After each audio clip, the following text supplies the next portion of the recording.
The solution for business leaders is to disrupt yourself. You should be the first to embrace these technologies.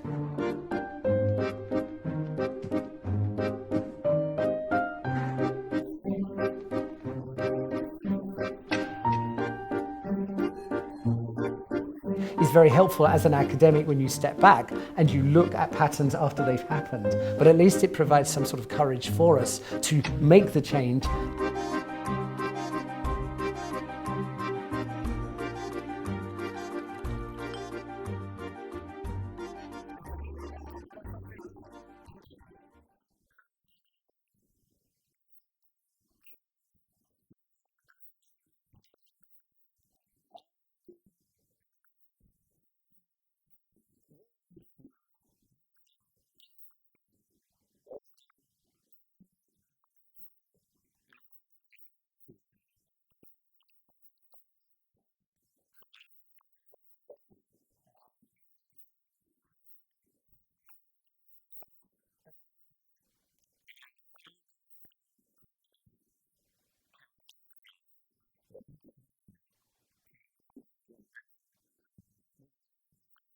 Thank you, Ben, and thank you for having me, ZIBS. I call it like there are three levels of innovation. First one, easy to understand, we call it incremental innovation. That's why everybody wants to carry a latest version of iPhone.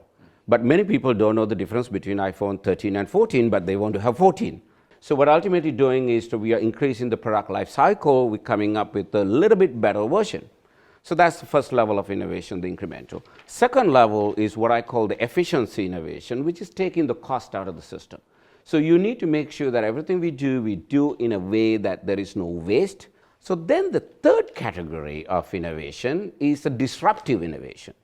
So disruptive innovation is what you're talking about, this technology coming in, which is totally going to change the way we do things. Kodak engineers invented the first digital camera, which would disrupt the entire previous the photographic technology.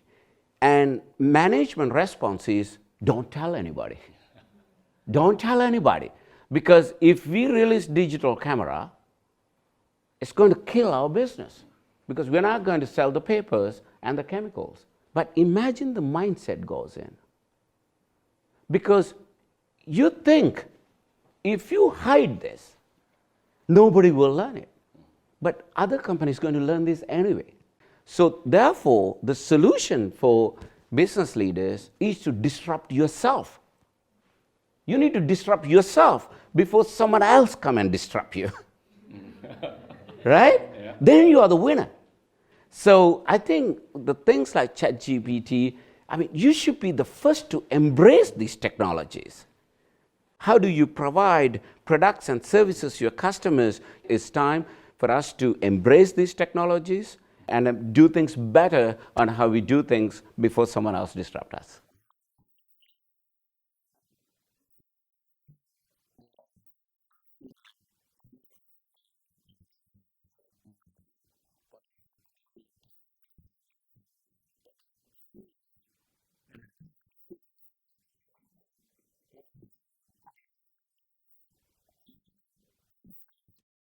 Well, that was a little moment there of disruption I hadn't anticipated. As business schools, I think we find ourselves in an unusual position in the last 3 years, actually going through a disruption, and I know this will come up later on in the conversation. But for once, we've actually been at the forefront of these disruptions, and will continue to be, obviously, with ChatGPT. But the whole change that we've gone through in terms of how we deliver our learning and teaching in the last 2-3 years, it has been an example of how we manage to cope. Well, that's unusual. What we are quite good at as academics is standing back and spotting patterns as well. So reflecting on and gaining that courage, and how do you provide the evidence? Let's try this, let's see how this works, let's make sense of it. Deep down, I remember being an economist before I started moving into marketing, and one of the interesting economists that I look at is Alfred Marshall, who wrote some of the best economics textbooks in the 1890s, would you believe, and was at that in early part of mixing physics and biology into economics. And one of his ideas from biology is that nature does not take a leap, which he's vaguely Darwinian, I guess, but nature does not take a leap is very helpful as an academic when you step back and you look at patterns after they've happened. But at least it provides some sort of courage for us to make the change.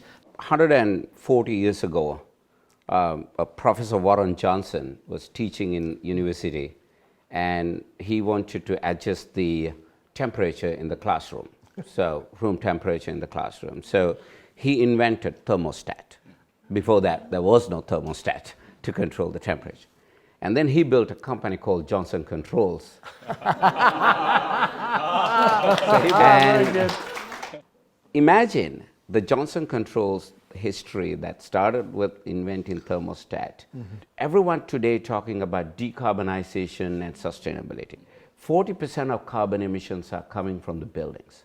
But everyone talking about electric cars, solar arrays and wind farms, but 40% of carbon emissions are coming from the buildings. And there is no decarbonizing the world without decarbonizing the buildings. And China has these dual carbon goals to carbon peak before 2030 and carbon neutrality by 2060. So you can see. So the question is, how do you do that? So our purpose change on adjusting the room temperature to the sustainability. So I think to add to your point, it's all about how that technology is helping on a bigger purpose.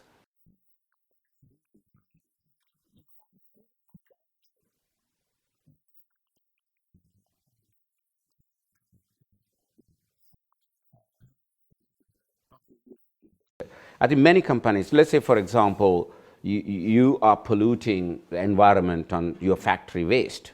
So what you do is you give it to a supplier to do it. So that way your company not doing it. I mean, is that sustainability? That's where the technology comes in. The technology, the ESG, will help find out the entire end-to-end value chain. Once you digitize it, you have the visibility. The digitalization helps companies, business leaders to have this end-to-end value chain visibility that we're bringing in. And it's not about within your four walls, it's about the entire value chain with the digital connectivity.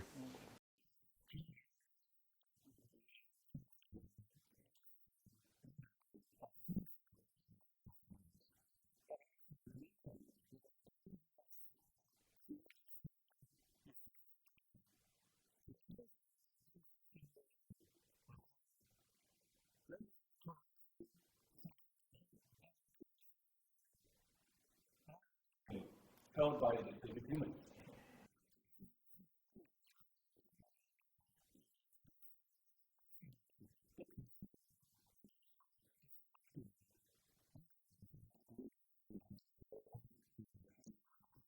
I think what we underestimate is the anxiety that this can cause for people in the heat of the moment. The need of public policy, and often lots of examples of public policy not being up to speed and not perhaps addressing these different forms of anxieties that people can face, which can be debilitating in many different ways. And of course, the effects are unequally distributed. So one of the things, again, I have a sell a bit of the work that we're doing in Glasgow. We're really interested in productivity, but we're interested in productivity in its public sphere as well as its private sphere.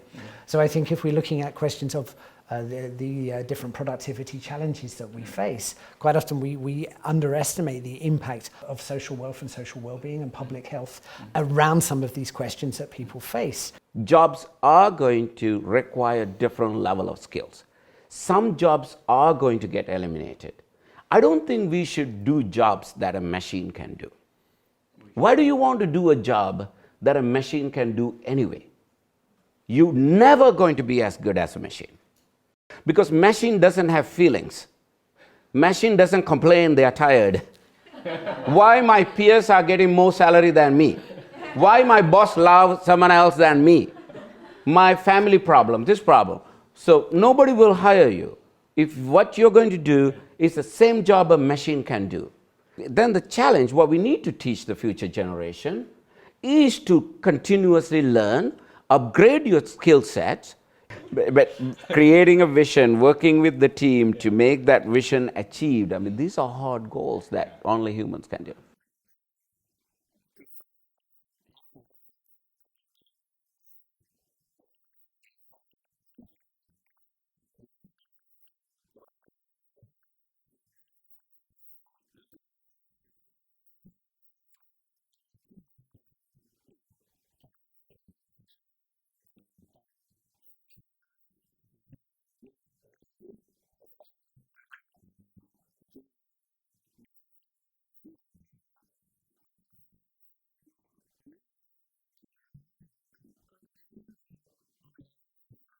One of the challenges I guess we faced is different degree programs have different styles of learning. Some are far more engaged in private practice and business case, and others are much more involved in regulation and government organisation. Some are much more technical, some are more case-based, and I think what one finds is that the more agency one gives to the, for example, the teaching teams, the programme directors, the student bodies, the more these diverge perhaps in their embeddedness in practice rather than their embeddedness in the organisation. So I think a lot of it is that question about organisational learning and realising that when one develops greater devolution and greater pushing out of agency into real action and real decision making, so a whole divergence of practice is bound to happen despite one's best efforts at standardising.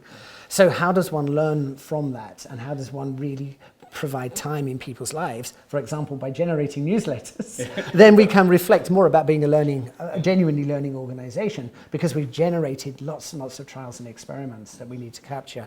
I'm not sure that we're adapted to doing that yet, but that would be what certainly I'm aware of, where people have had to think and adapt to particular local circumstances or contextual circumstances in the last couple of years. How have we captured the learning from that?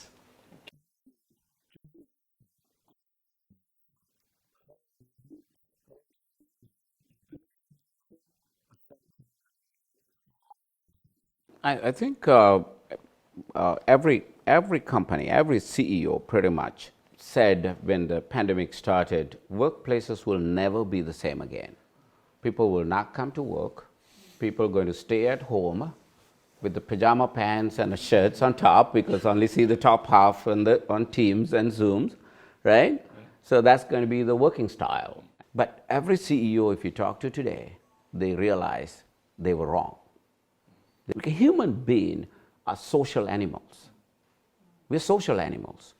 We are designed, we are made to work with people, be with people. Our efficiencies are higher when we emerge as an organization with one mindset, as an organizational mindset.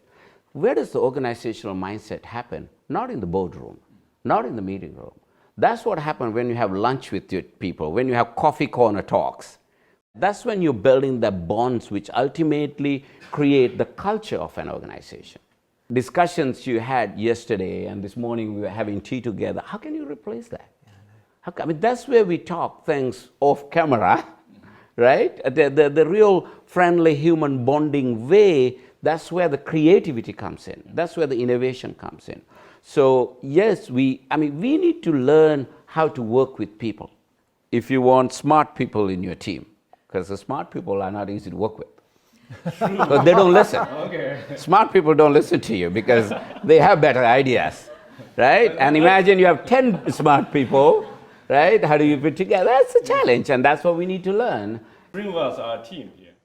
We're smart enough, but can we work together well? Absolutely, we can. Absolutely, yeah. But I think you have a point there about the more agency that you're comfortable, the more if you want to disrupt yourself, then the self is the organization, I guess. So who are the disruptors, and how do they both disrupt and coordinate simultaneously? Right, exactly. Because smart people can be hugely disruptive. Absolutely. And that's part of the benefit.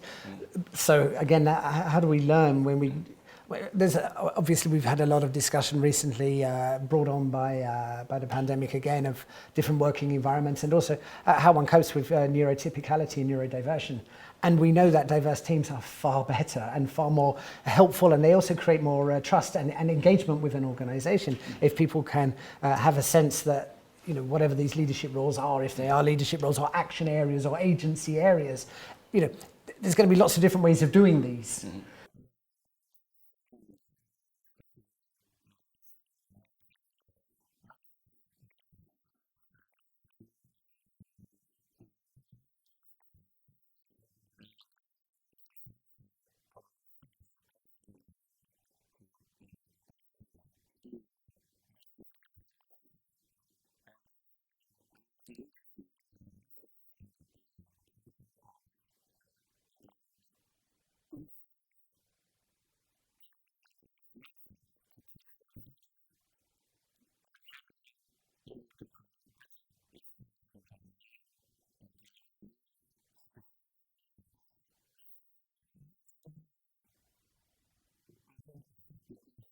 I mean, I went to university 25 years ago, and a lot of things I learned are obsolete now, except the very basic fundamentals. All the tools are obsolete now. I've got better ones, right? So therefore, learning tools, learning how to memorize is not going to be very important, right? I think it's just getting into the value system, creating learning organizations, how to work with people. I think that's going to be very crucial, building, really getting back to the basics of humanity.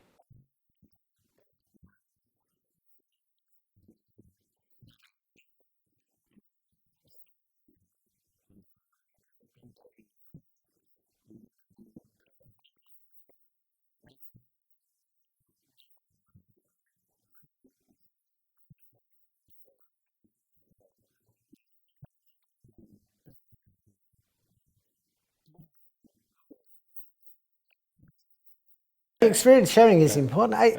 Again, it's a bit of a theme of what I'm saying here in answer to a lot of these questions. If we're really good at something in business schools, it's providing safe places to trial things. You know, we are doing things with a very strong sense of imagination about how this is also being done very, very soon, or if not at that moment elsewhere in the world, in a corporate setting perhaps, or a policy setting, as well as in a business setting. Now let's open up the floor to questions. Do you believe that we should allow this new wave of AI and ICT-driven innovations to continue without adequately measuring and considering the potential unintended consequences? I think we need to ask that question. I mean, if internet was never invented, are we in a better place than today? If computer was never invented, if cell phone was not invented, I think we can debate around it. I'm sure everyone has their own opinion around it. But I like to choose that we are in a much better place because our connectivity has improved, our productivities have overall improved. But is that technology doing something bad? I think that requires the policymakers and academia and institutes and business leaders. We need to continue to have this debate. I think there need to be appropriate supervision or regulations for the new technology. In this background, what do you think the most thing we need to concern about in a study on the new technology? One of the things, you know, if we're talking about our responsibility to train and develop, we also have a responsibility to develop and authenticate new knowledge. I mean, not necessarily ChatGPT, but I mean, this concern has been around for longer. As human beings, we might miss stuff. I think is really important to the validity of our establishing the base from which we say something is our work. So in some respects, it's almost a stimulation to our imagination. But your supervision here is, okay, you know, what's the glitch? What's been designed in? Why is GPT-4? It is maybe difficult to use this technology in a way that it helps for society. I mean, what does it even mean to help a society? Also because it's all about business. It is all about profit most of the time. And I like to believe that how people act is influenced by how they perceive the situation. Sustainability is not about greening the world, right? I mean, let's go back to the village days, cave age. World will be green. World will be green, right? Let's go back. But are you willing to do that? No, because you need the comfort and a safety of what the world has brought in with the economic development. That's why you attend business school, because you want a better life. Everybody wants that. So the question is, how do you do that without harming the environment? How do you do that making the society a better place? So, and then when I become a manager, I thought my job is to make sure I remove the barriers for people. I help them, give them resources and help barriers. But then about 10 years ago, I realized how wrong I was. That's not what leadership is. I realized that real leadership is actually making people better. I'm building people. And now I realize, why do I do that in my company? I do that in society now. So that's why I'm working in partnership with the universities, and I'm sharing my experiences, because that helps. It's a part of my social responsibility. So we all have that responsibility. As a responsible person, you're helping the society a better place and not harming the environment. I think it's not a philosophy.